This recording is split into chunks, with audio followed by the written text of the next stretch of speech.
राधे राधे दोस्तों, आप सब पे बजरंगबली का आशीर्वाद सदैव बना रहे। आज हम बात करने जा रहे हैं बजरंगबली को उनकी भूली हुई शक्तियाँ किसने याद दिलाई थी।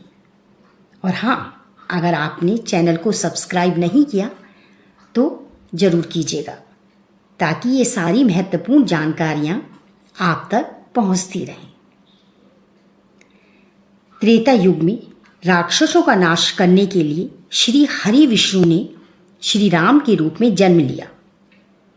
श्री राम के कार्य में हाथ बटाने के लिए भगवान शिव ने वानर रूप में अवतार लिया था, जिसे सारी दुनिया हनुमान जी के नाम से जानती है। हनुमान जी की माता का नाम अंजनी और पिता का नाम पवन था, पवन देव।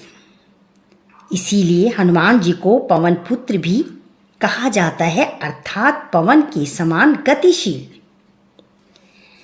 हनुमान जी में आध्यात्मिकता के सारे गुण मौजूद हैं। उनका एक विशेष आध्यात्मिक गुण था सेवा। जानते हैं, हनुमान जी के अंदर मैं का भाव लेश मात्र भी नहीं था। उनका तो स्वयं का जीवन परहित के लिए समर्पित हुआ। सेवा ही उनकी साधना थी। हनु का अर्थ ही होता है अहंकार को मारना। सबसे पहले वो राजा सुग्रीव के दरबार में सेवा का काम करते थे। उसके बाद वो भगवान राम के प्रति अपने को उन्होंने समर्पित कर दिया था।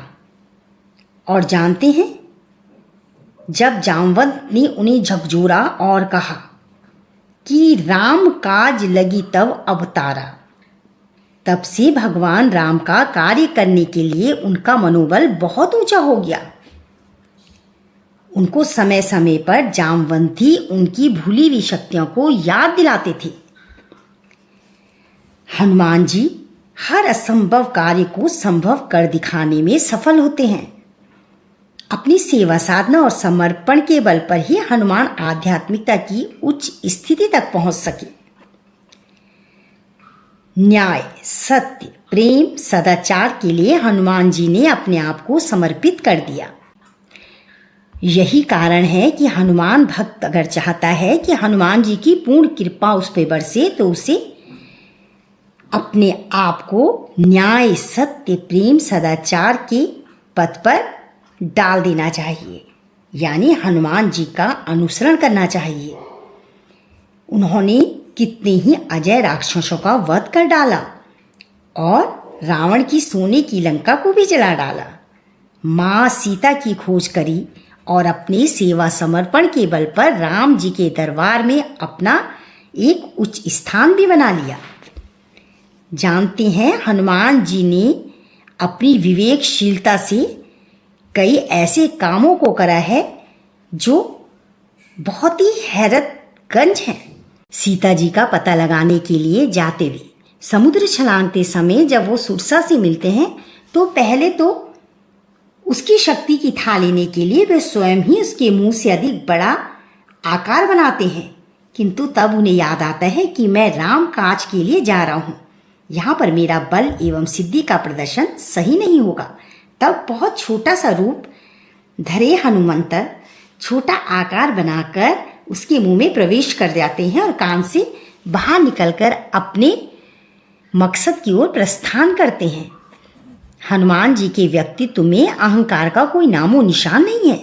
उनके जीवन में अहंकार कभी देखने को नहीं मिलता। सीता जी की खोज के लिए समुद्र लांघने की चर्चा चल रही है।